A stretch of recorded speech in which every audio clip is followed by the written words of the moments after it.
Hello,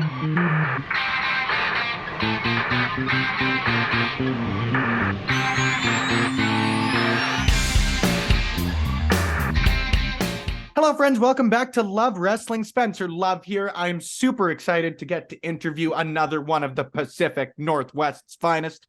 Someone super new to professional wrestling. It's always fun for me when you get to go through, and we'll chat about it in a bit here, but go through on like Rookie of the Year awards and all that sort of stuff. But before we do that, Amira, thank you for taking the time for me today. How are you doing? What's new? Hi, yeah, thank you for having me on. I'm doing well, just busy. It's been a nonstop roller coaster for me recently. Well, and it's a very good problem to have. At least I would have to assume, because like I was telling you before we started recording, like once I first saw you pop up in your match for DEFY with TFA, it feels like you've been everywhere. We're seeing you on AEW Dark. You're getting in the ring with 5cc, which I think is just a super cool promotion in and of itself. So let's dive right in. Let's start right at the very beginning. All I right. was super interested finding out that not only did you get into wrestling a little later in life, I'm sort of in the same boat, but you got into wrestling with Lucha Underground. Yeah, no, I had an ex-boyfriend who he and his friends had watched wrestling when they were younger, but like they kind of stopped a little bit. But then a few years ago, I broke my ankle. I was kind of bedridden for a while. So my ex-boyfriend tried to get me to watch wrestling and he showed me Lucha Underground and I was really hooked after the first episode. I think it's because of all the storylines and everything. It just made it interesting. And then I got fascinated by all the athletics and just everything that people were doing. So yeah, Lucha Underground was my first exposure. I was gonna say, and I love me some Lucha Underground. Don't take that in hmm the wrong way by any means, but it's very different than sort of your traditional wrestling like you'd see with WWE or AEW or even on the hmm independent level. So after you start to watch Lucha Underground, you get in. What sort of got you into sort of more mainstream or even independent wrestling from there? Yeah, I think from there, I watched one of the first few AEW pay-per-views with some of my friends. At first, I was like still kind of on the fence about it, but then Mhm. they wanted to take me to a live show, and at that point, like, I already knew I knew who Pentagon was, Orange Cassidy, I knew all that from what they had shown me. So I'm like, okay, well, we'll go to a live show, and I'll at least know some people. So the first live show I ever went to was the first Roseland show that Prestige did in Portland. Oh, cool. Yeah. So I went there and being in front of everything, because we were like second row, so we were way up Right in the there, thick of close to the things. ring and everything. And it was just exhilarating. After that, like we went to some local shows, and then I was like, I gotta go up to DeFi. So I went with one of my other friends to go see DeFi. And I was in, I was hooked. I was telling them, we got to go to another show. We got to go. We got every single weekend. I wanted to go to a new show. And I was the one that would coordinate, like getting all the tickets and everything. Cause I like to coordinate things. So yeah. I saw on Instagram too. It's funny you mentioned Roseland there because, like, how cool is it for you now that you've wrestled for the year? You went to the first Prestige show there, that you've had the opportunity to wrestle for him now. Oh my gosh. It was such a crazy experience because it was a last minute thing because Killer Kelly couldn't make it Mhm. to the last Roseland show. And they're like, hey, do you wanna, because I was already gonna be there anyways, because it's in my area, and they're like, do you want to wrestle? I was like, are you kidding me? Uh, so yeah, and then getting to wrestle Sumi Sakai as well, like it was a wild experience, and I'm so like grateful for it. But it was just crazy, like standing there in that building, in that ring, knowing that the first Roseland show was the first live show I ever went to. It was like a full circle kind of moment. That's so cool. And like getting the opportunity, obviously through a bit of different circumstances, to wrestle Sumi Sakai, or like, wasn't your first singles match against Sue Young? Yes, my first singles match was against What Su the Yang. FUCK? I know. It's another one of That's those so things like, cool. oh, they told me that, and I was like, are you kidding me? But super grateful. It's a privilege to get to work with so many talented people right out the gate. Um, yeah. That's really cool. How far into your training were you by that point? Um, I was about, yeah, I was like a year in. I think the school opened, Oregon Pro Wrestling School opened like June 2021, and then I debuted July 2022. So, What's the experience been like training there? I had the opportunity actually to chat with Ricky a few months ago. And mhm. just what a great guy, obviously, but I've never wrestled a day in my life. So it's not like I can give any sort of training experience, so to speak. So what's hmm it been like working there? It's a really positive, motivating environment. The school is very much about putting in the work yourself, but trying to help people out while you do it as well. So I train like 4 days a week. I still pretty much train 4 days a week. So I really go hard into it. And I love like getting to help all the new people that come through as well. So yeah, it's probably like the highlight of my week, besides getting to wrestle on the weekends, is to go and just perfect this thing that I've grown to love, you know? What inspired you to step into the ring? Because it seems like you've got a fairly, not even fairly, a very athletic background from just going through and doing my prep for the interview. But what Mhm. drew you to getting inside the ring? Because I'd have to guess it's very different than Zumba. It's different, definitely different. I started getting into athletic things. Like I started weightlifting in high school and then got more into it in college. And then that's when I started teaching fitness. So I started with Zumba and all that stuff. I had Okay. grown up dancing most of my life.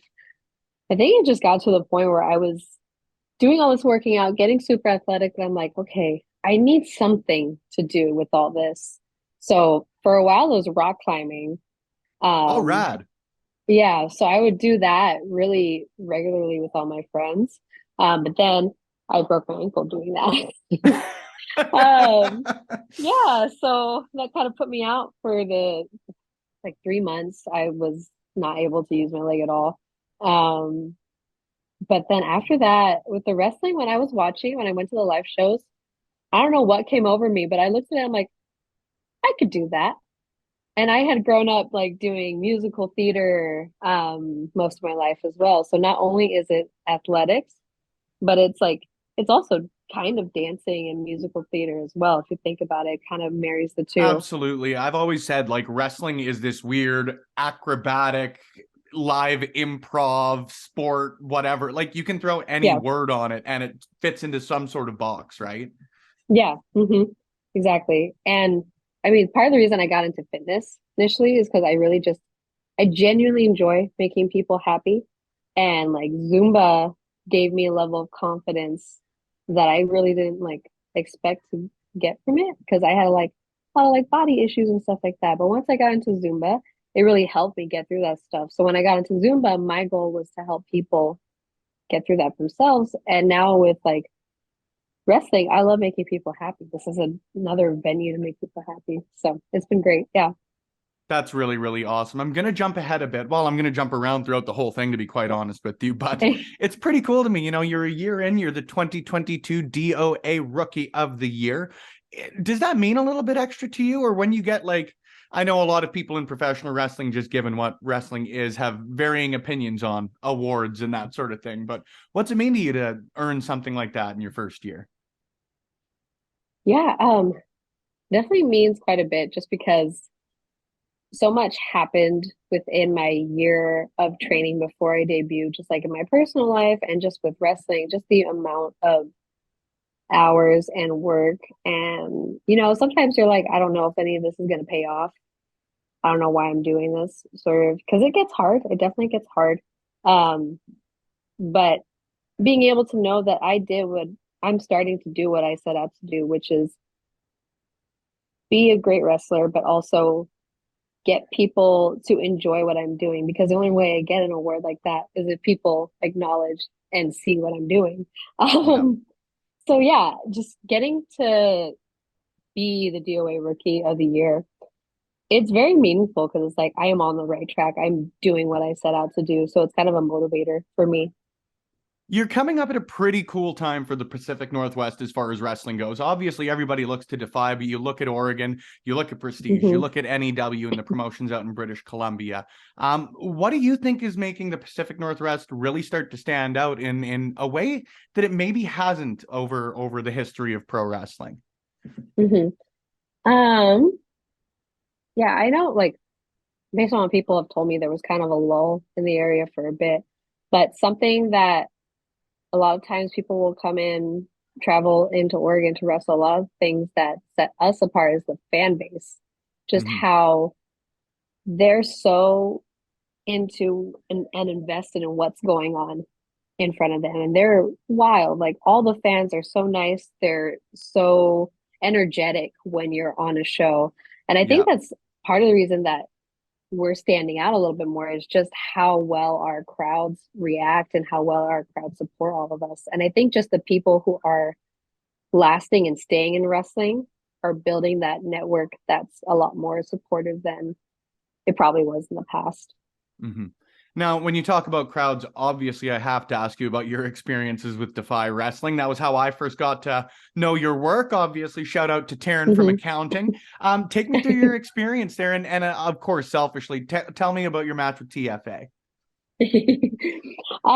Yeah, so it was wild because like aside from Prestige, like Defy was also one of those few shows that were like the first exposure for me. Hmm. Um, and I had so many friends that I had met just from going to Defy shows. Like one of my closest friends, he and I met from going to shows. Um, so suddenly they see me from just being on the sidelines to being in the ring. There's quite a few people who were flipping out and cheering super loud because that it's crazy to see somebody in the crowd and then suddenly they're the ones wrestling. Yeah. Um, so super meaningful. It's just like it's almost like a family to me. So Hmm. getting to share what I've been doing with them was super cool. And I adore Taryn. I think she's great. um, she was super fun to get to wrestle, and I just love Taryn from Accounting. It's so unique, so different, and I she's a couldn't lot of agree fun with you to get to more. work with. Yeah. Couldn't agree with you more. Is there maybe anybody that you're looking to work with over the next little bit, whether year, couple years, whatever it may be? There's a lot of talent up here in the Pacific Northwest right now, and I know I'm stating the obvious and saying that. Yeah. Um, I mean, I always love getting to go out to new areas and getting to work newer people, because you get the way you get better is by getting to wrestle with all kinds of people. Yeah. There's a lot of people in Canada because now I got my passport. I can actually travel again. Um, but like Nicole Matthews, for sure, I would love to get to work with her someday. Um, and honestly, I don't know if I like have a list. For me, in my head, I'm just like, I want to keep working new people, if that Yeah. makes sense. hmm Wherever it may be, whatever the destination is, new people. hmm Yeah. Very cool. Now, the one thing I do have to ask before we close her out here, and again, thank you so much for the time. It is always Yeah. appreciated. But just two words: squirrel whisperer.